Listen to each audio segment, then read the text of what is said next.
Okay, two interesting items in the news semi-simultaneously.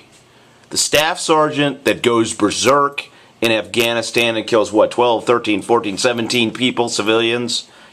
He just goes out of his mind, blows his entire career, and just decides, you know what, I'm going to whack these people. I'm going to go back for more ammo and whack some more. Okay, let's keep that on the back burner for just a second. Then you have an airplane captain. Captain. Not co-pilot. Captain. Okay? Just lose his fucking mind. Run up and down inside of the cabin of the airplane talking about bombs, Iran, and Iraq. So that these people can of course subdue the guy. He's a loon, right? Okay. Can we talk about these two prominent men? Now, I don't know much about them, but I'm just looking at the framework of these stories, okay? First of all, the motif of the two stories is fear, all right? And anytime fear comes out of media, I instantly go, up Illuminati, all right? Especially here in 2012. You got to be fearing. It cuts off your connection, okay? And it puts them in control. So you have a staff sergeant.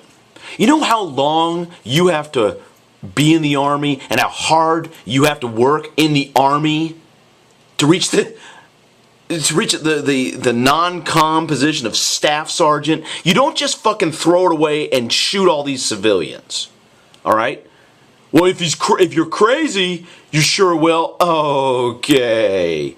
See, when you're a staff sergeant, you are grounded in reality 24/7. You are working with people, typically to keep people alive. You are taking orders and following orders. And if you don't follow those orders, it gets noticed by the brass. Big time. Because you are working with the brass on a daily basis as a staff sergeant. All right? I'm sorry. Something is wrong here. You add the airplane captain, another person with a position of a huge amount of responsibility, a responsibility to safeguard the lives of hundreds of people.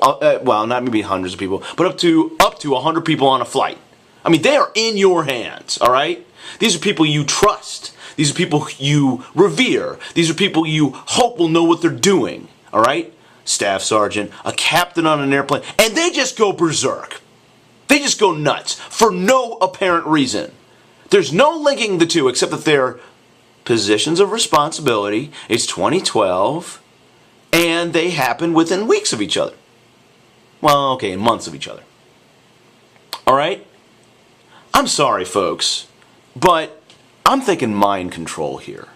I'm not kidding.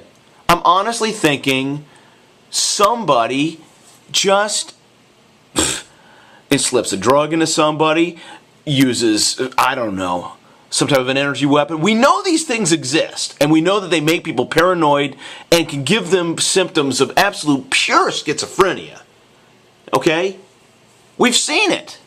We've seen it. It's been documented. The CIA, specifically in the 50s and beyond, deliberately wanted to have this happen, okay? I mean, let's face it. I mean, you can take out a dictator. You can take out anybody you want. Make them go crazy. In fact, there's a whole X-File episode on it. It involved postal workers who received subliminal signals and then just start shooting people. Remember that rash of outbreaks? Federal workers, postal workers, just losing it and shooting people. Hence the term going postal. All right? I'm sorry, folks. This is mind control. It's mind control. And to take these people who are serious in nature, take these people who take their jobs so seriously, they're perfect test subjects. If you can make them go berserk, you can make anybody go berserk. Am I right? And in the process of this little experimentation, you also get people panicked. Okay? A double plus. Everybody wins for the Illuminati. I'm just saying.